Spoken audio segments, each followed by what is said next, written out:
अभी दिल्ली के मुख्यमंत्री अरविंद केजरीवाल भी सामने जाने वाले हैं आज शाम को। क्या हालात है वहां पर, इंडिया न्यूज संवाददाता सव्य स्वाची ने जायजा लिया, साथ ही कर्नाटक के किसानों से वहां बातचीत भी की।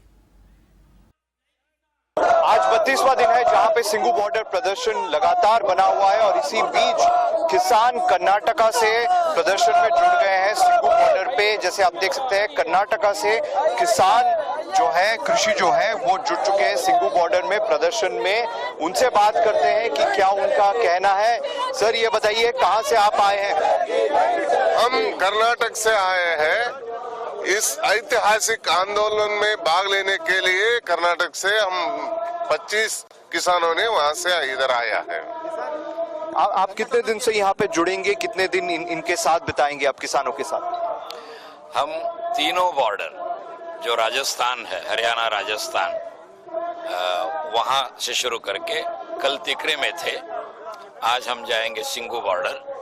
और ऑल इंडिया किसान संघर्ष समिति है जो हमारे साथी लोग उसके भाग हैं, उनके साथ एक निजी सतत रिश्ता रहा है। जो केंद्र सरकार कर रहा है एक काले कानून, उनको वापस लेना है। तो ये थे किसान जो कि कर्नाटका से मौजूद हैं और पहले वो टीकरी बॉर्डर गए थे और आज वो सिंगू बॉर्डर में आए हैं और उनका कहना है कि हम प्रदर्शन में जुड़ेंगे सिंगू बॉर्डर में, क्योंकि सिंगू बॉर्डर में केंद्र रहा है प्रदर्शन का। लगातार यहाँ पे भारी संख्या में किसान जुड़ते जा रहे हैं। आज कर्नाटका से किसान आए हैं और 25 से 30 किसान जो है वो पहले टिकरी बॉर्डर पहुंचे, टिकरी बॉर्डर में उन्होंने समर्थन दिया, उसके बाद वो सिंगू बॉर्डर आए हैं समर्थन देने के लिए किसानों को, जो कि पिछले 32 दिनों से यहाँ पे प्रदर्शन कर रहे हैं। कैमरा पर्सन गिरीश कुमार के साथ Sabyasachi Roy Chowdhury, India news, Singhu border. संवाददाता सब्यसाची की रिपोर्ट आप सिंगू बॉर्डर से देख रहे थे। वहीं दिल्ली का दूसरा बॉर्डर गाजीपुर बॉर्डर पर इंडिया न्यूज संवाददाता जतिन गोस्वामी मौजूद और उन्होंने आंदोलन कर रहे किसानों से बातचीत की, सुनिए। राकेश टिकैत जी मौजूद हैं। आज 32वां दिन है, सीधे उनसे यहाँ बात कर लेते हैं। दिल्ली यूपी की सीमा गाजीपुर बॉर्डर पर वो लगातार मौजूद हैं। 32वां दिन, हमने सुना रात को धमकी मिली है, कौन है वो शख्स, कुछ अभी पता लग पाया? वो तो प्रशासन को पता होगा, हमने तो नंबर दे दिया था, भाई ये नंबर है, इसको आप ट्रेस कर लो। क्या बोला उसने, थोड़ा सा जानना चाहेंगे। बिहार का तो हथियार को सप्लाई करने की बात कर रहा था पहले तो, फिर उसने मारने की करी। हथियारों को मैंने कहा भाई यहाँ तो चाहिए नहीं, हथियार की तो कोई जरूरत नहीं यहाँ। आपको लगता है जान को खतरा है, क्योंकि इतना बड़ा आंदोलन अब पूरा व्यापक रूप ले चुका है? ये ठीक हो जाएगा, यहाँ से हिंदू मनाम लिखा जाएगा और क्या को 70 साल 100 साल और जीना है। नहीं, कोई ये नहीं चाहेगा कि ऐसा आपके साथ हो, लेकिन पुलिस प्रशासन क्या कह रहा है? कह रहा हूँ, पुलिस लगा रखी सब यहाँ पे, और हमने भी पूरा जो लोग है कि इस तरह के जो इलीगल तरीके से जो लोग आते हैं, जिनके विचारधारा क्या है उनकी, ठीक है, हमारा तो किसी के खिलाफ वो रहता नहीं। तो ये इलीगल एक्टिविटी इस आंदोलन में इस तरह से इन्वॉल्व करना, कहीं से भी इन्वॉल्व करना, आपको लगता है आंदोलन को भटकाने के लिए सब किया जा रहा है? यही होता है। कुछ ट्रैक्टर अभी भी रोके गए हैं? रोक लेते हैं, ये भी तो ट्रैक्टर ही रोक रखा है। ये देखो, ये रात की घटना है और ये यहाँ से ये 40 किलोमीटर दूर की घटना है। ये जो ट्रैक्टर में हुआ, क्या थोड़ा सा इसके बारे में? ये पूरा हटाइयो भाई, ये पूरा ये टक्कर लग रही है ट्रैक्टरों की, ये पत्थर लगा के हटाइयो। ये पत्थर रखते हैं सड़कों पे, इनको ट्रैक्टरों को रोकते हैं, ये ट्रैक्टर रुकते नहीं, ये आग पत्थरों में टक्कर मार के आग आते हैं। इलीगल, एक किस्म से इलीगल कर्फ्यू, एक घोषित कर्फ्यू है। ये कहेंगे तो कुछ नहीं है, कागजों में लिखा पड़ा तो कुछ नहीं है, लेकिन एक किस्म से मानसिक हरेसमेंट है। जो किसान चल दिया वो रुकेगा नहीं, वो आएगा। ये सरकार की कोशिश है, सीधे शब्दों में? सरकार की आज थाली हमने कहा कि उत्तर प्रदेश सरकार से तो अभी यही नहीं, आप ज्यादा करोगे, हमारे गन्ने का भुगतान है और इशू है, हम उसके वो करेंगे। और हमने अपने किसानों को ये कह रखा, कुछ नहीं, जहाँ रोक के आप या तो जेल जाओ। अभी भी लोग हमारे फैजाबाद के लोग हैं, हमारे राष्ट्रीय पदाधिकारी है घनश्याम वर्मा, उनको 5 आदमियों के साथ में उनको आगरे में रोक रखा कल 3 बजे से। वे वहीं आगरे में है, पुलिस उनको आगे नहीं आने दे रही, वे बैठे वहीं। सरकार अगर कोई कोशिश ऐसी करती है, हालांकि नर्म रुख जरूर सरकार का दिख रहा है, कोई कोशिश ऐसी करती है कि हाँ थोड़ा बहुत कॉम्प्रोमाइज ऊपर नीचे, तो किसी लेवल पे कोई कॉम्प्रोमाइज की स्थिति कहीं भी, छोटी बड़ी कोई भी अगर हो तो आप शेयर करना चाहें? नहीं, हम तो कॉम्प्रोमाइज तो कर ही रहे हैं भाई। बिल वापसी ले लो, एमएसपी पे कानून बना दो, पुराली का है, इसका है, तो ये तो 1000 सवाल है किसान के भाई। आप कुछ तो करो, 5-7 चीजें तो आप करो, ये तो नई नई चीजें और लेकर आ रहे हैं। हमारा तो विरोध उससे है कि भाई पहला ही सुधार नहीं हुआ, आप नई चीज और लेकर आ रहे हो, उनमें सुधार करो आप। तो ये राकेश टिकैत जी हैं जिन्होंने तमाम बातें इंडिया न्यूज पर शेयर की। उनको धमकी एक मिली है जिसके बारे में उन्होंने कहा है कि पुलिस प्रशासन जांच पड़ताल कर रहा है। गाजियाबाद से जतिन गोस्वामी, इंडिया न्यूज। और किसानों के चले आ रहे आंदोलन पर हम एक सार्थक बातचीत भी चाहते हैं, एक सार्थक बहस चाहते हैं जिससे समझ में आए कि आखिर क्यों मसला पेचीदा हो गया है। 32 दिन हो गए। हमारे साथ तमाम खास मेहमान इस वक्त जुड़ रहे हैं। हमारे साथ अनिला सिंह जी जुड़ रही हैं जो कि बीजेपी की प्रवक्ता हैं। हमारे साथ दीपक झा जुड़ रहे हैं, पॉलिटिकल एनालिस्ट हैं, कांग्रेस सपोर्टर, कांग्रेस के पक्ष की बात हमारे सामने रखेंगे। हमारे साथ अनुराग भदौरिया साहब समाजवादी पार्टी के प्रवक्ता भी जुड़ेंगे।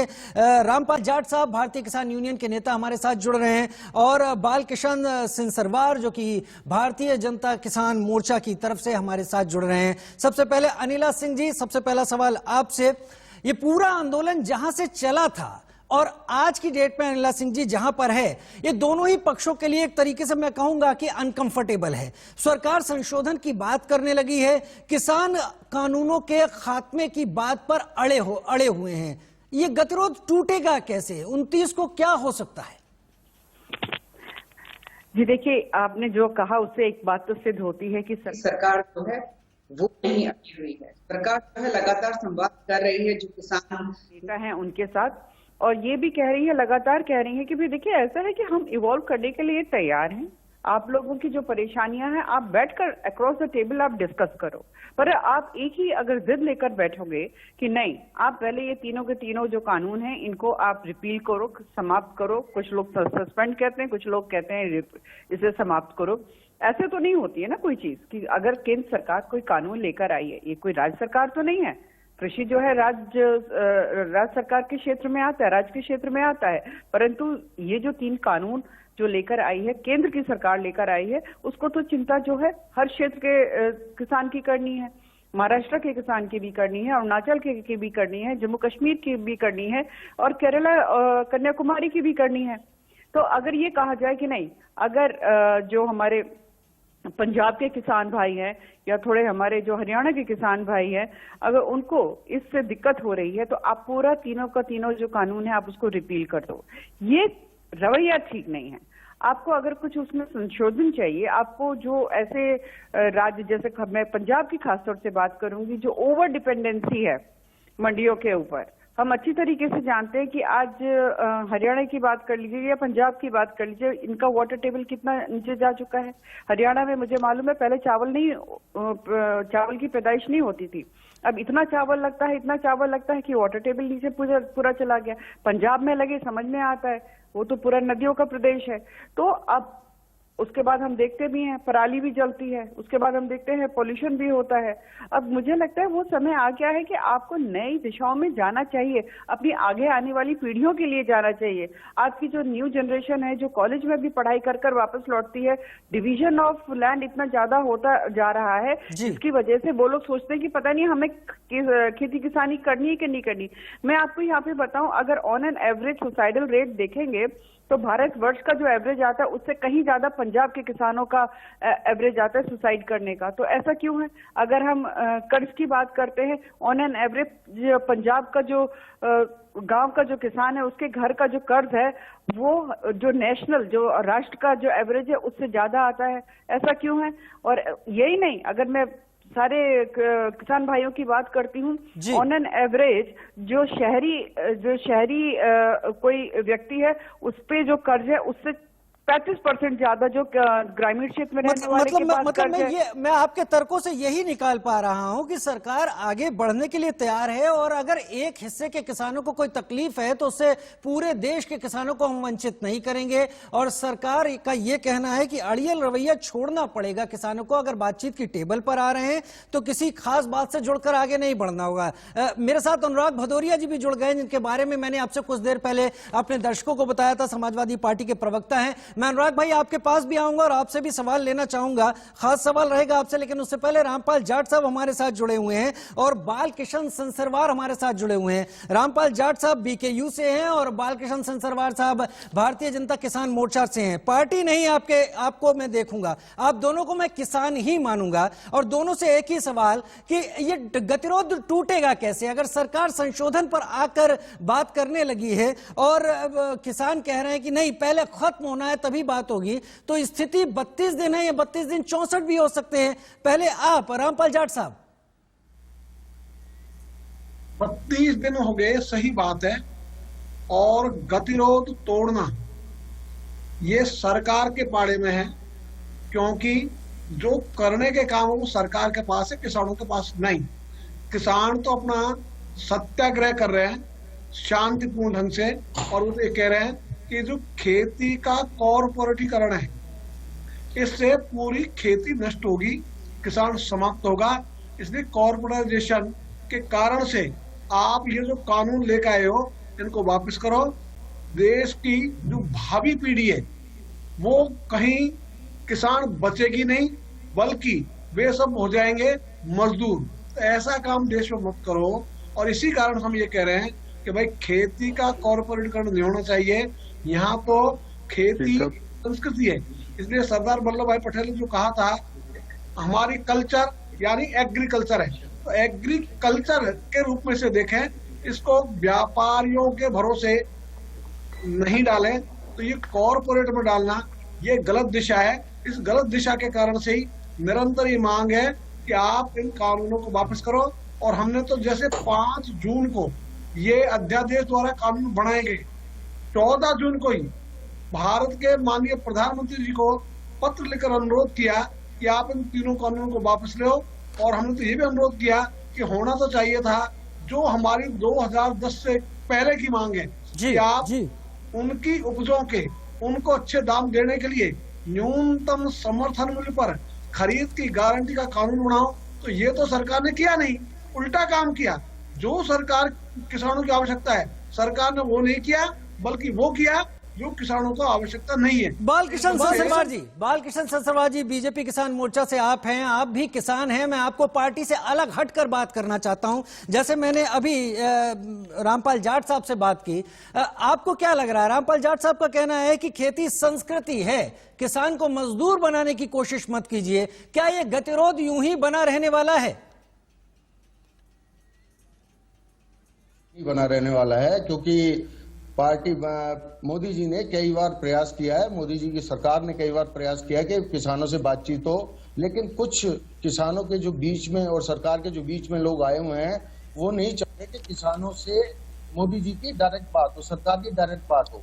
इसी वजह से ये गतिरोध थोड़ा सा ज्यादा दिन चल रहा है। अदरवाइज अगर किसानों को अपनी बात रखनी है तो वो सीधे सरकार से बात रखे, ना कि बीच में और एलिमेंट्स को लाएं। आप अपनी बात सक्षम तरीके से रखें। कोई गलतियां हो सकती हैं, सरकार से भी हो सकती हैं, किसानों से भी हो सकती हैं, लेकिन सरकार आज देश हित में किसानों की हर मांग को मानने को तैयार है, परंतु बशर्ते ये कि शर्त एक बार बातचीत पर टेबल पर लाएं, ताकि सारी बातें चाहे वो किसानों के रूप में हो, चाहे वो किसी भी प्रकार के रूप में हो, वो अपनी बातों को सरकार के सामने रखें। बालकिशन जी, इससे पहले कि मैं अनुराग भाई के पास जाऊं, एक छोटी सी बात आपके सामने रखता हूं। अगर इस तरीके से जो लोग बात करने सरकार के पास जा रहे हैं या जिनसे बात हो रही है, अगर वो सीधे किसान नहीं है तो किसी को तो बात करनी होगी, और जो भी बात करेगा अगर वो किसान नहीं माना जाएगा तो मामला तो फिर सरकार की तरफ से भी अटका रहेगा। नहीं, ऐसी बात नहीं है। आपने देखा होगा पीछे आज राकेश टिकैत जी के ऊपर जो एक धमकी भरी कॉल आई है, मैं राकेश टिकैत जी की एक जुबानी बात आपको सुनाता हूं। अभी पीछे वो एक मीडिया वाले को कह रहे थे कि हमें सरकार को गोला लाठी देनी पड़ेगी। अब गोला लाठी क्या है? अब बीच में आप बातचीत कर रहे हैं और सरकार को गोला लाठी की धमकी दे रहे हैं, तो इस तरह की बात करने से माहौल बिगड़ रहा है। बिगड़ने से बढ़िया उस माहौल को बनाए, मेरा तो यही मानना है। ठीक है, अनुराग भदौरिया साहब हमारे साथ जुड़े हुए हैं, समाजवादी पार्टी के प्रवक्ता हैं। अनुराग भदौरिया साहब, पहला सवाल तो आपसे सीधे यही कि क्या गतिरोध आपको टूटता हुआ दिख रहा है, या गतिरोध की जगह अब कुछ दूसरी जो स्ट्रेटेजीज हैं वो अपनाई जानी शुरू की जा चुकी है? क्या ये बहुत लंबा खिंचता हुआ आपको दिख रहा है? क्योंकि कोई भी आंदोलन जो जन आंदोलन होता है वो अनिश्चित काल तक तो चल नहीं सकता। देखिए, चूंकि सरकार को अच्छी तरह पता है, ये जो बात आपने कही ना, सरकार बिल्कुल यही सोच रही है कि ज्यादा दिन तक नहीं चल सकता, तो इनको थकाएंगे, जब ये थक जाएंगे तो अपने आप चले जाएंगे। इसलिए सरकार दुनिया की बातें कर रही है, चिट्ठी का आदान प्रदान कर रही है, इधर उधर की बातें कर रही है। भाई काहे इधर उधर की बातें कर रहे हो? कितनी दूर है यहाँ से? दिल्ली से आपके दरवाजे पे बैठे हैं।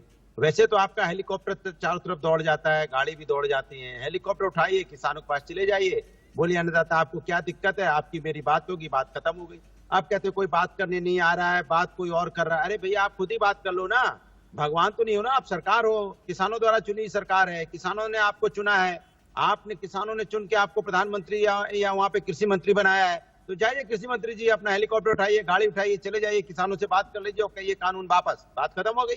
किसान कह रहे हैं हमें कानून नहीं चाहिए, तो मत दो कानून। उनको किसने बोला है कि आप जबरदस्ती उनके बाद थोपना? अनिला जी, तो अनिला जी, बात की है, अनिला जी, अनुराग भदौरिया क्या गलत कह रहे हैं? 2500 किलोमीटर दूर के किसान से तो बात हो रही है, 25 किलोमीटर दूर चले जाइए। नहीं, आप ये बताइए कि 6 बार बैठकें हो चुकी हैं, तो क्या सरकार किसानों से नहीं मिल रही है? क्या सरकार किसानों के साथ संवाद नहीं कर रही है? देखिए, ऐसा है कि आग में घी डालने वाला काम जो विपक्ष कर रहा है वो अपना काम करता रहे। जो किसान भाई है वो कह भी रहे हैं, जो वाकई में, जो जेन्युइनली जो किसान भाई है और जिनको वाकई में चिंता है अपनी किसानी खेती की, वो कह भी रहे हैं कि भाई हमें राजनीतिक दलों से मतलब नहीं है। पर फिर भी बेगानी शादी में अब्दुल्ला दीवाना वाली हालत है विपक्ष की, तो वो अपना करते रहे। देखिए, अभी मैं रामपाल जाट साहब को सुन रही थी और वो ये जरा शांत रहिए, मैं जरा पढ़े लिखे तथ्यों के साथ बात कर रही हूँ। इनको जरा राजीव जी शांत करा दीजिए। मैं जो हमारे किसान नेता भाई है, मैं उनसे बात करना चाह रही हूँ अभी। अनुराग भाई भी आता हूँ, ठीक है, अनुराग भाई आता हूं आपके पास। अनुराग भाई आता हूं, पूरा समय सबको रहेगा। अनिला जी सम अप कीजिए, फिर दीपक झा भी मेरा इंतजार कर रहे हैं। जी देखिए, ऐसा है कि अभी जो किसान नेता भाई है रामपाल जाट जी, उन्होंने कहा कि भाई हमें कॉन्ट्रैक्ट की फार्मिंग नहीं कर चाहिए। ये जो इनका कानून नंबर 2 है, उसके अनुसार वो कॉन्ट्रैक्ट फार्मिंग को बढ़ावा देता है, उसके लिए बना हुआ है। ठीक है, आपको नहीं करनी है, आप मत करिए ना। ये कोई मैंडेटरी तो नहीं है कि आप जो अपना प्रोड्यूस कर रहे हैं, जो आप उपज कर रहे हैं, आपको जबरदस्ती जो है करार करना पड़ेगा किसी न किसी कॉन्ट्रैक्ट फार्मिंग के लिए। ये तो आपके ऊपर है। आप अपने आढ़ती को बेचना चाहते हैं, आप अपने आढ़ती को बेचिए। आप किसी के साथ कॉन्ट्रैक्ट करना चाहते हैं, किसी के साथ कॉन्ट्रैक्ट करिए। ये पूरा देखिए, मैं आपको एक चीज और बताती हूँ। बहुत वो हल्ला सब लोगों ने मचाया इस चीज को लेके कि मुकदमा एसडीएम के कोर्ट में क्यों चलेगा। मुकदमा तो जो है वो प्रॉपर कोर्ट में चलना चाहिए। देखिए, एसडीएम के कोर्ट के लिए क्यों कहा था? कल को अगर एसडीएम जो है सुनवाई नहीं कर रहा है, मुकदमे को टाल रहा है, तो एसडीएम कोर्ट का घेराव जो है करेगा। अनिला जी, मैसेज आगे पहुंचाना है तो मैं उस बात पर आ रहा हूं जहां सरकार अब ये कह रही है, सरकार, अनुराग भाई, जहां सरकार अब ये कह रही है कि संशोधनों के लिए तैयार है। दीपक झा भी मेरे साथ इस वक्त जुड़े हुए हैं, अनुराग भाई भी मेरे साथ इस वक्त जुड़े हुए हैं। क्या दीपक झा मेरे साथ इस वक्त जुड़े हुए हैं? मैं आपको ये बताती हूँ राजीव जी, एक सेकंड मैं आपको बताती हूँ। सरकार का चरित्र मैं आपको बताती हूँ कि संवेदनशील सरकार। जीएसटी के बारे में बहुत लोग सब कुछ कहते रहते हैं। शुरू में ही कहा था कि नहीं, जहां जरूरत होगी हम इसको इवॉल्व करेंगे, चेंज करेंगे, और खूब बदलाव हुए हैं। यहाँ पर इन्होंने हल्ला कटना शुरू हो गया। अनिला जी पूरा समय आपको भी, अनुराग भाई को भी, दीपक झा भी है, रामपाल जाट साहब भी बैठे हुए हैं। दीपक झा, इस पूरे कानून में जहां 32वां दिन किसान को लेकर है, बीजेपी और कांग्रेस में अजीब सी फुटअव्वल शुरू हो गई है उन मुद्दों पर जिन पर कभी कपिल सिब्बल संसद में बोल चुके थे, आदरणीय सोनिया जी कभी किसी दूसरी जगह, देश के किसी दूसरे प्रांत में जाकर बोल चुकी थी समर्थन में। आज पूरी कांग्रेस विरोध में खड़ी हो गई है और कहीं बहुत किसान का मुद्दा बीजेपी कांग्रेस में अलग हो गया है। सिर्फ फुटअव्वल जरूर शुरू हो गई है, लेकिन इस सबसे इतर क्या आपको लगता है गतिरोध खत्म होगा? क्या भारत की राजनीति गतिरोध खत्म कर सकेगी? राजीव भाई, आपको बहुत बहुत धन्यवाद, आपने मुझे समय दिया बोलने के लिए। मैं पहली बात बताना चाहता हूं, भाजपा के नजरिए से हम सब देशद्रोही हैं, हम सब गद्दार हैं जो इनसे सवाल करते हैं। ये सारे किसान जो बैठे हैं सब गद्दार हैं, ये हिंदुस्तानी नहीं है। तो हम सब गद्दार हैं क्योंकि हम मोदी जी से सवाल करते हैं। हम सब अनपढ़ गंवार हैं क्योंकि हम इनके बनाए हुए बिल को नहीं समझते। हम सब बेवकूफ हैं क्योंकि इनके बताए हुए रास्ते पे हम नहीं चलना चाहते। अब आप ये बताइए, अनिला जी यहाँ पे बैठ के कह रही हैं कि अड़ाती कहीं भी बेच सकता है कहीं, तो भैया जब सब कुछ वैसे का वैसा ही है तो फिर आपने बिल बनाया क्यों? मकसद क्या है आपके बिल का लाने का? फायदा किसका कर रहे हैं? जब कोई किसी को बेच सकता है, जब पैसे पहले ही था, तो आप एमएसपी क्यों नहीं लागू कर रहे हैं? हम अनपढ़ गंवार लोग आपसे पूछना चाहते हैं, हम देशद्रोही लोग आपसे पूछना चाहते हैं। अकॉर्डिंग टू यू, भाजपा के लोगों के हिसाब से हम गद्दार हैं क्योंकि हम इनके मन की बात नहीं सुनते। आज किसान 1 महीने से सड़क पे ठिठुर रहा है, आप साहब जी ब्लैक कंबल डाल के बढ़िया बढ़िया फोटो खिंचवा रहे हैं, तो देश जानना चाहता है कि आप किस किसान का भला करते हैं। ठीक है, ठीक है, ठीक है। अब दीपक भाई रैली नहीं है, हम लोग बात कर रहे हैं और तर्कों पे बात कर रहे हैं। मुझे जितना पता है, उम्मीद है आप उसमें करेक्ट करेंगे। आपके नेता समर्थन कर चुके हैं इनमें तमाम प्रावधानों का। अगर आज ये कानून की शक्ल में सामने है तो ऐसा नहीं है कि कांग्रेस भूतकाल में इनका समर्थन नहीं कर चुकी है। सवाल यह है कि अब ये बदलाव क्यों है? केवल राजनीति ही है या फिर वाकई में किसानों का हक मरता हुआ दिख रहा है आपको तीनों कृषि कानूनों में? भाई, कांग्रेस ने इसको संसद में बिल नहीं बनाया क्योंकि उनको पता था कि देखिए बिल पास कर देना बगैर जनता के उससे, क्योंकि जनता ने आपको अपनी सहूलियत के लिए चुना है, आपको गद्दी पर इसलिए नहीं बैठाया कि मनमर्जी के लिए। कांग्रेस को अगर लगा कि ये बिल लाना चाहिए था, लेकिन कांग्रेस ने नहीं लाया क्योंकि किसानों के हित में नहीं था। किसानों ने मना किया कि हमें बिल नहीं चाहिए। अगर आज भाजपा को सत्ता पे किसानों ने बैठाया है तो उनकी मनमर्जी थोपने के लिए नहीं, सत्ता की चाबी आपको दिया है सरकार, मोदी जी को सत्ता की चाबी दिया है, इसलिए नहीं। अगर वो कांग्रेस करती तो तब भी गलत था, अगर आज आपने किया है भाजपा ने किया है तो ये भी गलत है। तो इसका मतलब नहीं कांग्रेस करती तो सही हो जाता, कांग्रेस ने किया नहीं है, बात को समझिए। अनुराग भाई, कांग्रेस ने इसलिए इस बिल को इस पर आगे बढ़ने से गुरेज किया क्योंकि कांग्रेस को समझ में आ गया कि किसानों के खिलाफ है। क्या यही है या कांग्रेस अब वक्त की राजनीति पर ज्यादा ध्यान दे रही है? मुझे लगता है अगर भारतीय जनता पार्टी कांग्रेस को अपना आइडल मानती है, अगर भारतीय जनता पार्टी पहले की सरकारों को अपना आइडल मानती है, तब तो भारतीय जनता पार्टी के ऊपर तरस आता है मुझे। एक बात। दूसरी बात, 100 बात की एक बात, हम लोग इतनी बहस क्यों कर रहे हैं भाई? मुझे ये नहीं समझ में आ रहा है भाई। देश के प्रधानमंत्री हैं, सभी के प्रधानमंत्री हैं, किसान धरने पे बैठा है, प्रधानमंत्री जी देश के हैं, किसानों के लिए है ना। जब किसानों की समस्या का समाधान नहीं कर पा रहे हैं तो फिर क्यों भारतीय जनता पार्टी सरकार में है? जाइए बोलिए बिल वापस ले लिया, भाई नहीं चाहिए किसानों को, वापस ले लिया। एक बात की 100 बात खत्म हो जाती है। हम रोज उसी को पेड़ रहे हैं, रोज डिबेट हो रही है, रोज बातें हो रही है, बिल ठीक है। बिल अनुराग भाई, एक चीज ऐड करूं, शायद आप अपना थोड़ा जवाब को भी और उस हिसाब से बेहतर हमारे सामने रख पाएंगे। 2 दिन पहले की बात है, रक्षा मंत्री राजनाथ सिंह द्वारिका में थे। सरकार अगर कह रही है, वो इशारे दे रही है कि वो झुक नहीं रही है, संशोधन की बात कर रही है, तो राजनाथ सिंह का एक बयान है और उसमें उन्होंने कहा कि हम अभी इसको स्वीकार करते हैं, अगर 1.5 साल में इसकी खामियां निकलकर सामने आती हैं तो इसको हम बदलाव के तौर पर देख लेंगे। क्या सरकार एक तरफ से झुकने की भी कोशिश नहीं कर रही है इसमें, कि अब सरकार झुकना दिख नहीं रही है लेकिन झुकने की कोशिश शुरू हो गई है सरकार की?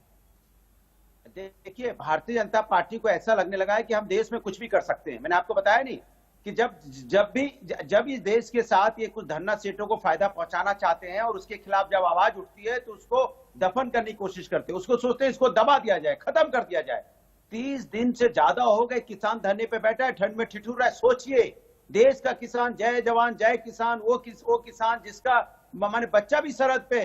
सोचिए कितनी निष्ठुर सरकार है। ये सरकार के रहने लायक है क्या, जो किसानों के साथ नहीं, नौजवानों के साथ नहीं, बेरोजगारों के साथ नहीं, कोरोना से परेशानों के साथ नहीं, महिला के जो अत्याचार कर रहे हैं उनके साथ नहीं, उसके साथ खड़ी है। तो सोचो सरकार है किसके साथ? मैं पूछना चाहता हूं सरकार से, आप किसके साथ खड़े हैं? न किसान के साथ है, न नौजवान के साथ है, न कोरोना से लोगों की परेशानी के साथ है। आप सिर्फ अपनी मार्केटिंग के लिए आए हैं क्या इस देश में? ये देश को क्या अंग्रेजों जैसा चला रहे हो क्या? अंग्रेजों जैसा रूल चल रहा है जैसे। अनिला जी 2022 तक कैसे दुगनी होगी सरकार किसानों की आमदनी अगर इस तरह से विवाद यूं ही अटके रहेंगे? अनिला जी, जी मैं अनुराग जी को शांत कर दीजिए और मैं उत्तर देती हूँ। आप उस पे लाछा लगा रहे हैं। प्लीज इनका ऑडियो थोड़ा सा कम करा। ठीक है। अनुराग भाई आपका पॉइंट नोट कर लिया गया। अनिला जी जवाब दीजिए। जी देखिए, ऐसा है राजीव जी, सबसे पहले तो दीपक जी ने यहाँ पर कहा कि हम लोग तो अनपढ़ हैं, गंवार हैं, भारतीय जनता पार्टी ये सोचती है कि हमें कुछ भी समझ में नहीं आता है। देखिए, भारतीय जनता पार्टी ने तो नहीं कहा, पर अगर दीपक जी खुद स्वीकार रहे हैं इस चीज को, मैं कांग्रेस के पॉइंट ऑफ व्यू से कह रही हूँ, तो ठीक है। आप अगर समझते हैं कि कांग्रेस जो है वो बेवकूफ है, नहीं समझ रही है, तो ठीक है, हम उसको स्वीकार करते हैं। जी हाँ, कांग्रेस ऐसी। अरे अनुराग जी, आप ना मालूम है बहस को डिरेल करते हैं। आपके साथ बैठ के कुछ इंटेलेक्चुअल वाली बात नहीं हो सकती है। अनुराग, तो दूसरी अनिला जी सीधे मुद्दे पर आते हैं। 2022 तक सरकार ने आमदनी दुगनी करनी है किसानों की। जिस व्यक्ति को तथ्य नहीं होते हैं ना, उसके पास वो इसी तरीके से बात करते हैं। देखिए, ऐसा है कि 0.2% जो किसान है वो हेवीली डिपेंडेंट है एमएसपी के ऊपर। 0.2%। हमें मालूम है कि केवल और केवल 6% जो है टोटलिटी में किसान जो है जो वो एमएसपी पे बेचता है। एमएसपी पे कब बेचते हैं? जब आपने प्रोड्यूस किया, आपने मंडी में ले गए, और आड़तियों को बेचा, और जब वो लोग नहीं खरीदते तो सेंट्रल एजेंसी आके खरीद लेती है। आज की तारीख में भी 3 साल के लिए जो एफसीआई गोडाउन है वो भरे पड़े हैं, है ना। तो आप ये बताइए, अभी लॉकडाउन हुआ था, अनाज जो है वेस्ट हो गया। 1 लाख टन का हर साल जो है अनाज बेकार होता है। मैं आपको बताती हूँ, नई तकनीकी से जब नई चीजें आएंगी तो हमारे किसान भाई और उनके जो बच्चे हैं उसको अडॉप्ट करेंगे, तो उस तरीके से किसान भाई। ठीक है अनुराग भाई, दीपक जी आपके पास आऊंगा और आपसे यही सवाल होगा। हेडलाइंस का वक्त हो गया है, आपके पास आऊंगा। सवाल यही होगा कि क्या एक चीज ऐसी आती है सरकार की तरफ से जिसपे क्या कुछ भी अच्छा नहीं है, सब कुछ खराब है। एक ऐसा शख्स जो लगातार किसानों के हक की बात करता है, किसान सम्मान निधि की बात करता है, उसको डिलीवर भी करवाता है, क्या वो देश के 14 करोड़ किसान परिवारों को गड्ढे में झोंकने का ही काम करेगा? चुनी हुई सरकार क्या ऐसा कर सकती है? क्या इन कानूनों में कुछ भी अच्छा नहीं है? लगातार चर्चा कर रहे हैं इस वक्त किसानों के आंदोलन की, जिसको 32 दिन हो चुके हैं। लगातार किसान बैठे हुए हैं। सरकार और किसानों में एक अजब सा, अजीब सा गतिरोध बना हुआ है। खास मेहमान हमारे साथ तमाम इस वक्त जुड़े हुए हैं। अनिला सिंह जी जुड़े हुई हैं बीजेपी से, अनुराग भदौरिया साहब जुड़े हुए हैं समाजवादी पार्टी से, दीपक झा जुड़े हुए हैं, पॉलिटिकल एनालिस्ट हैं, रामपाल जाट साहब हैं हमारे साथ, भारतीय किसान यूनियन के नेता। रामपाल जाट साहब, आप ही से शुरुआत कर लेता हूं। ये 3 कानून जिनकी बात हो रही है, पहला एपीएमसी से जुड़ा हुआ कानून है, निजी क्षेत्र में सामान बेचा जा सकता है, किसानों के ऊपर ही जिम्मेदारी आयत थी, वो किसी को भी दे सकते हैं, किसानों का ऐतराज इस पर सामने आया। कॉन्ट्रैक्ट फार्मिंग को लेकर बात है, और तीसरा आवश्यक वस्तु संशोधन 2020 जिसमें जमाखोरी का एक तरीके से डर जताया गया, तमाम चीजें देखी गई इस सब में किसान नेताओं की तरफ से। रामपाल जाट साहब, पहला सवाल आपसे, क्या इन तीनों कानूनों में कुछ भी ऐसा नहीं है जो माना जाए अच्छा हो किसानों के लिए? क्या कोई चुनी हुई सरकार पूरी तरीके से एग्रीकल्चर, जैसे आप संस्कृति का नाम दे रहे थे, उसका दम घोटने का ऐसा कुत्सित प्रयास कर सकती है भारत के लोकतंत्र में? राजीव जी, ये प्रयास किसी भी सरकार को करना नहीं चाहिए, लेकिन अभी जो स्थिति है उससे तो ये दर्शित हो रहा है कि सरकार यही प्रयास कर रही है। इसलिए जो दिशा है इन तीनों कानूनों की, जमाखोरी बढ़ाने की, कालाबाजारी बढ़ाने की और बड़े पूंजी वालों को कृषि उपजों के व्यापार पर एकाधिकार सौंपने की, जिनको भी रामपाल जाट साहब अपना जवाब दीजिएगा, बस इतना ऐड और कीजिए, क्या किसान बिचौलियों के चंगुल से इन कानूनों के चलते बाहर नहीं निकलेगा? क्या वो बिचौलिए बाहर नहीं हो रहे हैं अगर ये कानून लागू हो रहे हैं? आप समझाइए, ज्यादा बेहतर समझ में आएगा। राजीव जी, ये बड़े बिचौलियों को ला रहे हैं, छोटे बिचौलियों को तो फिर भी कभी कभी समझाया जा सकता है। जो बड़े बिचौलिए होंगे वो तो सरकार से भी ऊपर होंगे, इसलिए जो कानून में कहा है राज्य का कानून पर लागू नहीं होगा। तो जो बड़े बिचौलियों को सरकार ला रही है, बिचौलिए हटा नहीं रही, बिचौलियों की संख्या बढ़ा रही है, और जैसे जैसे ये बड़े पूंजी वाले बिचौलिए आएंगे वैसे वैसे लूट का मार्ग और खुलता जाएगा उनके लिए। इसलिए अभी सरकार को चाहिए कि ये जो खेती के कॉर्पोरेटीकरण के लिए तीनों कानून लाई है, जो केवल और केवल विदेशी निवेश को आकर्षित करने के लिए तीनों कानून लाई है, ये किसी के भी हित में नहीं है, न किसानों के हित में, न देश के हित में। और मैं तो ये कहना चाहूंगा, सरकार इस रास्ते को छोड़े कि देश की खुशहाली का रास्ता पूंजीपतियों के घरों के जाता ठीक है रामपाल जाट साहब, एक सवाल छोटा सा आपसे, छोटा सा जवाब आपसे, और उसके बाद मैं आगे अपने मेहमानों के पास जाऊंगा। क्या किसी चीज को परखे बिना खारिज कर देना ठीक बात है? राजीव जी, मैं कानूनविद भी हूं, इसलिए कानून जब पढ़ते हैं ना तब देखा जाता है कि इसका परिणाम क्या होगा। कानून आने के बाद में परखा नहीं जाता, ये तो पहले से ध्यान आ जाता है कि कानून विषय क्या है, ठीक है, इसका हेतु क्या है, और उन्होंने तो लिखा है भारत सरकार ने तो कि ये ठीक है, कानून- बहुत बेहतर, बहुत बेहतर। मेरे साथ अब दीपक झा भी जुड़े हुए हैं, अनिला सिंह जी भी जुड़े हुए हैं। अनिला सिंह जी, दीपक झा और अनुराग जी से बात करने के बाद, उनकी बात लेने के बाद आपके पास आऊंगा। नोट करते रहिएगा क्या क्या आपको बोलना है, पूरा वक्त आपको दूंगा। और सीधा सवाल यही कि अनुराग जी, क्या आपको लगता है, जो सवाल मैंने रामपाल जाट साहब से पूछा वही सवाल, एक सरकार जिसको चुनता देश है, देश की जनता चुनती है, लोकतांत्रिक तरीके से चुनी जाती है, क्या वो इतना बड़ा कदम उठा सकती है कि ऐसे कानून लाए जिसमें सब कुछ खिलाफ हो? क्या कुछ भी अच्छा नहीं होगा? क्या माना जाए इससे पहले जितनी सरकारें थी उन्होंने जो कुछ भी कदम उठाए, जो कुछ भी कानून बनाए, वो सारे खिलाफ थे?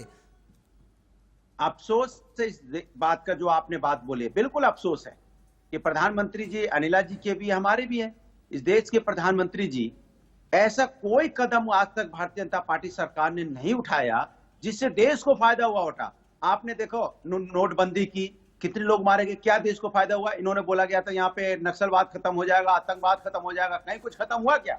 नहीं हुआ ना। काला बाजारी खत्म हो जाएगी, उससे तेज हो गया। फिर ये लाए, बोले नहीं अब हम जीएसटी लेके आएंगे। आज भी अफरा तफरी का माहौल है जीएसटी का, सब जानते हैं। उसके बाद इन्होंने क्या किया आप अच्छी तरह जानते हैं। अब जो कानून लेके आए किसानों का, किसी को नहीं चाहिए किसानों का कानून, लेके लाने में लगे हैं। उसके पहले सीएए लेके आए, माने हमेशा देश को डिस्टर्ब करते रहे, हमेशा पूरा देश डिस्टर्ब रहा। लगातार 7 सालों से रोड पे देश खड़ा रहा। आपने देखा नोटबंदी पे रोड पे खड़ा रहा, सीए में रोड पे विरोध पे खड़ा रहा, जीएसटी में रोड पे है, परेशान है। फिर उसका बेरोजगारी का अंत, इन्होंने बेरोजगारी का तो 2 करोड़ प्रत्येक साल देंगे, कहां बेरोजगारी हो गई। कहते 5 ट्रिलियन इकोनॉमी लेके जाएंगे, -24 में पहुंच गई। और आज किसानों के लिए कानून बना दिया जो किसान को चाहिए नहीं। तो मैं इनसे पूछना चाहता हूं, इन्होंने ऐसा कौन सा चीज किया है देश के अंदर में, जिन्होंने 2014 में देश को सपने दिखाए थे कि हम देश के अंदर में सब कुछ ऐसा कर देंगे, देश अमेरिका के बराबर खड़ा हो जाएगा। टोक्यो बना रहे थे। क्या है देश की हालत, आज की अर्थव्यवस्था देश की क्या है? क्या किसानों की हालत कर दी, क्या अपने युवाओं की हालत कर दी, क्या देश की हालत कर दी? हम कहीं खड़े होने लायक नहीं बचे, ऐसा आपने कर दिया। अर्थव्यवस्था पूरी तरह से अंदर से टूट गई, नफरत की आग फैला दी पूरे देश के अंदर में, चारों तरफ नफरत का माहौल है, भाईचारा खत्म कर दिया आपने। कौन सा ऐसा काम किया जिसमें हम आपकी तारीफ करें? मैं तो कहता हूं एक भी आपने अच्छा काम कर दिया होता तो मैं टीवी पे ढंग के चोट पे कह रहा हूं। अनुराग जी, क्या पूरे देश का किसान परेशान है इन कृषि कानूनों से? सब जाति धर्म लोगों को बांट के रख दिया। लोग आपस में ऐसी नफरत आपने फैलाई कि देश की देश में एक मानवता, एक इंसानियत, ये प्यार मोहब्बत आपने खत्म किया देश का। इसलिए मैं कह रहा हूं भारतीय जनता पार्टी ने जब से आई इस देश के अंदर, ठीक है, कुछ भी नहीं किया। लेकिन एक सवाल मैं यहां पर जोड़ूंगा, और वो ये कि जब ग्रास रूट लेवल पर हम जाते हैं तो हम देखते हैं कि अगर कोई भी कानून बनता है उसका समर्थन अलग अलग हिस्सों के लोग किस रूप में करते हैं। जम्मू कश्मीर में अभी डीडीसी इलेक्शन हुए हैं और वो स्थानीय स्तर के चुनाव थे। या तो ये माना जाए वहां पर किसान है ही नहीं, और अगर है तो जो रिजल्ट आए उसमें बीजेपी को साफ हो जाना चाहिए था केंद्र के तौर पर, ऐसा नहीं हुआ। ये एक अलग बात सोचनी है कि वहां के लोगों ने आखिर इन तमाम चीजों को देखते हुए समझा भी होगा, फिर ऐसा क्यों रिजल्ट दिया, क्या इसमें फायदे हैं जो फायदे पहुंचने नहीं दिए जा रहे। खैर, दीपक झा से मैं बात कर लेता हूं। दीपक झा, आपसे भी वही सवाल, क्या आप उम्मीद कर सकते हैं कि सरकार, जो चुनी हुई सरकार है, वो अपने ही कृषकों के खिलाफ ऐसे कानून लाए जिससे उनका अहित ही अहित हो, कुछ भी उस पर हित ना हो? क्या ऐसा हो सकता है और क्या ऐसा हुआ है? देखिए, सरकार के खिलाफ जनता सड़क पे कब उतरती है? जब वो सरकार जनता के जन विरोधी काम करती है। और ये सरकार जन विरोधी काम कर रही है क्योंकि सरकार चंद लोगों के मुट्ठी में बिके हुए सरकार है, जो भाजपा को कार्यालय बनाने के लिए पूरे देश में। मुझे ये बताइए दीपक भाई, आप बहुत जानकार हैं दीपक भाई, पॉलिटिकल एनालिस्ट के तौर पर बताइए, क्या इन कानूनों में कुछ भी ऐसा नहीं है जो अच्छा है? राजीव जी सुनिएगा बात को। आपने क्या कहा, गृह मंत्री राजनाथ सिंह ने क्या कहा था, 1 साल इसको परख ली।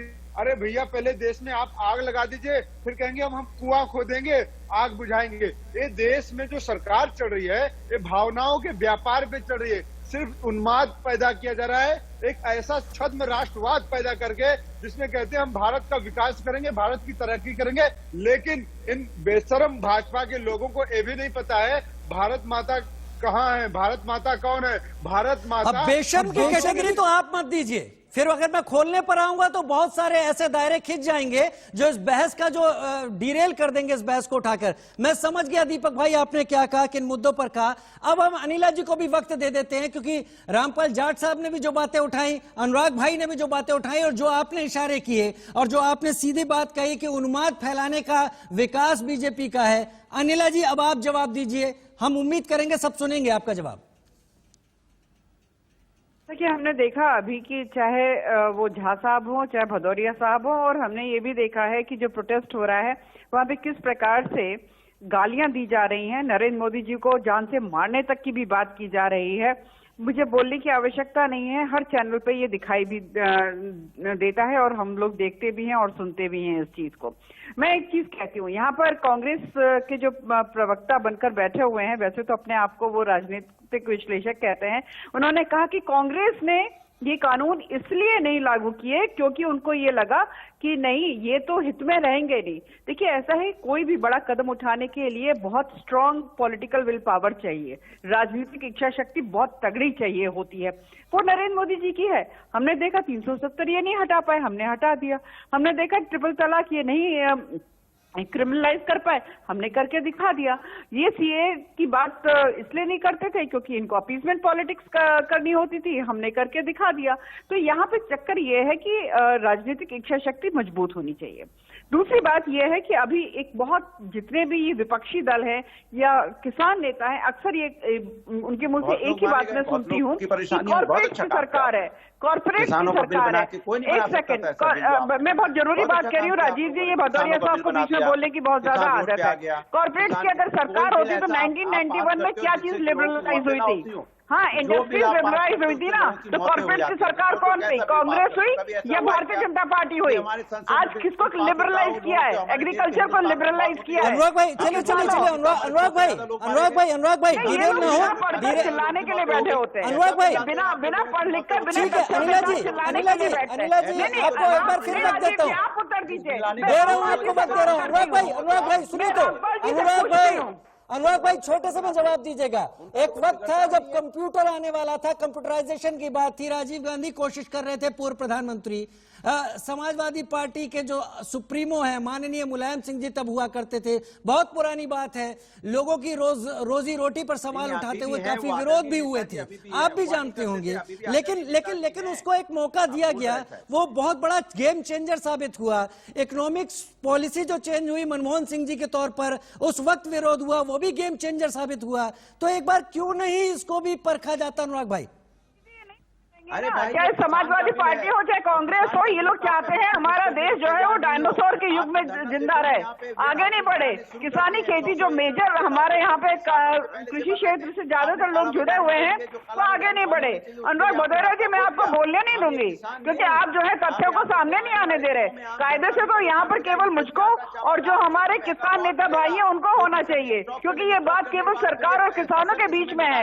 आप जैसे विपक्षी दल जो है केवल और केवल चिल्लाना जानते हैं, तथ्यों के साथ खड़ा होना नहीं जानते हैं और केवल शोर बचाना जानते हैं। तो शोर तो मैं भी बचा लूंगी। मैं भी देख रही हूँ ना अखिलेश यादव जी कहाँ हैं, अचानक एकदम से शक्ल दिखाएंगे, फोटो खिंचाएंगे, फिर गायब हो जाते हैं। सर्दी बहुत लगती है ना उनको। मैं समाजवादी पार्टी के कार्यकर्ताओं को, कांग्रेस के कार्यकर्ताओं को किसानों के साथ रात में सर्द रातों में रात बिताते तो नहीं देखती हूँ। हाँ, जब धूप आ जाती है तो चले आते हैं यहाँ पे बातें करने के लिए। अरे उत्तर प्रदेश में क्या आप दिखाएंगे? अभी हम लोगों ने देख लिया, नतीजे देख लिए। समाजवादी समाजवादी पार्टी कहाँ पर स्टैंड करती है। समाजवादी पार्टी जो है कभी सपने में भी ना सोचे कि भारतीय जनता पार्टी को हराकर यहाँ पर उत्तर प्रदेश में अपनी सरकार यहाँ बना पाएंगे। यहाँ के लोग जो है भारतीय जनता पार्टी के साथ खड़े हुए हैं। यहाँ पर आप अगर गलतफहमी पालकर बैठे हुए हैं अनुराग भदौरिया जी, तो आप जैसे राजनीतिक दलों की गलतफहमियां हमें उतारनी बहुत अच्छी तरीके से आती हैं। और यहाँ पर जो भी कुछ हो रहा है किसान और सरकार के बीच में है, मसला हल भी हो जाएगा और संवाद से ही होता है, प्रोटेस्ट से नहीं होता है। और यहाँ अगर देश के प्रधानमंत्री हैं, अगर आपके भी हैं, मेरे भी हैं, तो ये समझ लीजिए अरुणाचल चलिए प्रदेश ठीक है, के भी ठीक हैं, है। गुजरात के भी हैं। दीपक झा आपको लाना चाहूंगा, ठीक है। उसके बाद रामपाल जाट साहब के पास जाऊंगा मैं अपने कमेंट्स के लिए। दीपक झा, आपको हल क्या नजर आता है? क्या ऐसा यही एक हल है कि इन कानूनों को रद्द कर दिया जाए? क्या ऐसा हो सकता है? क्या ऐसा हुआ है? क्या यही एक हल, अंतिम हल यही? मुझे अनिला जी की सोच पे बहुत तरस आता है। नहीं, आप अनिला जी की बात पर बाद में जवाब दीजिएगा। पहले मेरे सवाल का, फिर बाद में ऐड कर दीजिएगा। पहले मेरे सवाल का जवाब, क्या इन कानूनों को रद्द करना ही एकमात्र हल? से बात नहीं करेंगे।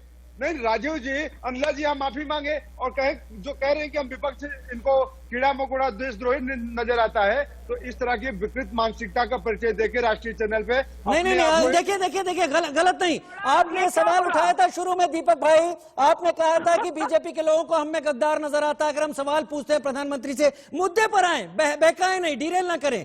आपसे पूछना चाहता हूं, आप मेरे पैनलिस्ट हैं, आपको क्या यही हल नजर आता है कि कानूनों को रद्द कर दिया जाए? मोदी जी बताए ना क्या करना चाहते हैं, कृषि मंत्री की बताए ना क्या करना चाहते हैं। वो तो कानून वापस नहीं लेंगे। जब किसानों के लिए बना हुआ कानून मेरे को आप खाना देना चाह रहे हैं, अब मैं कहता हूँ मुझे भूख नहीं है भैया, तो आप मेरे पेट में जबरदस्ती खाना क्यों डालना चाहते हैं? जो किसान खेती करता है, जो उपज उगाता है, जो अनाज उगाता है, वो कहता है मेरे खिलाफ है कानून। अरे नरेंद्र मोदी जी, तो आप तो वोटों की खेती करते हैं, आप तो राजनीतिक सौदागरी करते हैं, आप तो आतंकवाद फैलाने की कोशिश करते हैं, आप तो धार्मिक उन्माद फैलाने की कोशिश करते हैं। तो आप उसी प्रयोगशाला को चलाइए ना। जो किसान खेती करता है उनमें आपस में फूट क्यों पैदा करवा रहे हैं, देश ये जानना चाहता है। आप उसके खिलाफ कानून बना दिए हैं। तो किसान कानून कहता है कि मांग आतंकवाद फैलाना चाहते हैं। आपके चैनल पर बैठ के राजीव जी, ये दीपक झा जो राजनीतिक विश्लेषक बनकर बैठे हैं, कहते हैं कि प्रधानमंत्री आतंकवाद फैलाना चाहते हैं। ये बहुत बड़ी बात कही है। चाहते हैं आप लोग उन्माद फैलाना चाहते हैं। आप पूरे देश में आग लगा दिए, धार्मिक उन्माद आपने फैला दिया इस देश में। देश को दो टुकड़े करने की कगार पे आपने ला दिया। धार्मिक किस तरह के उन्माद की? दीपक झा, आपने खोला है समाज में, राजनीतिक जहर आपने खोला है पूरे देश में। आप इनसे फिर नहीं, इस दीपक साहब, मैंने बहुत सीधी सी बात पूछी थी आपसे। क्या आपको यही हल नजर आता है क्या कि इन तीनों कानूनों को रद्द कर दिया जाए? उन्माद कौन फैला रहा है, कौन क्या कर रहा है, अभी उस पर नहीं, अभी आपकी राय। वापस लेना चाहिए सरकार को। संसद भवन में जिस तरीके से इन्होंने रातों रात कानून पास करते हैं, एक अंग्रेजों का हुकूमत नहीं है, ब्रिटिश हुकूमत जनता ने आपको चुना है साहब। दीपक भाई, लोकतंत्र के मंदिर संसद में हारी हुई बाजी को क्या सड़क पर जीतने की कोशिश की जाएगी? इनको लोकतंत्र के मंदिर में किसने पहुंचाया है राजीव भाई? इसी जनता ने पहुंचाया है ना। यही सड़क में खाक छानते हैं नेता, यही सड़क में पैदल चलते कहते भैया मेरे को वोट दे दो, वोट दे दिया आपको गला काटने के लिए भेजा, जनता का गला काटेंगे आप क्या? हमने आपको चुना है ना संसद में भेजने के लिए। चलिए, मैं रामपाल जाट साहब के पास आता हूं। इस तरीके से नहीं हो पाएंगे, क्योंकि तर्क अगर डिरेल करने वाले हुए तो हम कुछ भी बात नहीं कर पाएंगे, हमारे दर्शक भी नहीं समझ पाएंगे कि क्या कुछ है। रामपाल जाट साहब, क्या लंबे वक्त तक कोई आंदोलन चल सकता है? जिस तरीके से किसान नेता कह रहे हैं हम 6 महीने तक के लिए तैयार हैं, क्या 6 महीने तक की तैयारी इस आंदोलन का हल आपको दिखाती है, या फिर बातचीत की जो पेशकश अभी 29 तारीख की है, क्या आपको लगता है उसमें कोई तोड़ सामने आ जाएगा?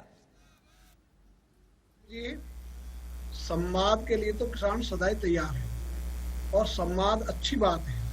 संवाद से समाधान होते हैं, ये सही बात है। इसलिए जरूरी है संवाद करने वाले सरकार के प्रतिनिधि वो सकारात्मकता लाए, वे सार्थक संवाद करें। केवल किसानों को थकाने के लिए और उस आंदोलन को कमजोर करने के लिए, और ये सोचकर कि किसान थककर चले जाएंगे, इस हिसाब से संवाद को लंबा करना इसकी आवश्यकता नहीं। और मैं तो दूसरी बात कहता हूँ राजीव जी, यदि सरकार चाहे तो कल ही हल हो जाए।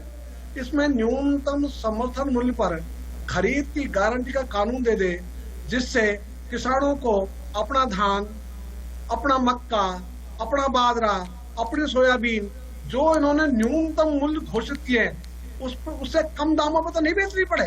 तो यही तो हमारी एक खास बात है। और दूसरा हमने कहा कि ये जो तीनों कानून है ये हमारे अनुकूल नहीं है, देश के अनुकूल नहीं है। इससे खेती समाप्त होगी, किसान समाप्त होगा, इसलिए इनकी दिशा गलत है। इनको विदेशी निवेश को आकर्षित करने के लिए आप लाए हो, इसलिए आपके कानून उसी ढंग से बनेंगे, उसी ढंग से आपने कानून बनाए तो इनको वापस ले लो। इसके लिए एक अध्यादेश ले आओ। तो 2 अध्यादेश सरकार कर ले है, न संवाद की जरूरत है न किसी और बात की जरूरत है। जब आपने 5 जून को अध्यादेश लाए तब आपने किससे संवाद किया था? सरकार ने किससे वार्ता की थी?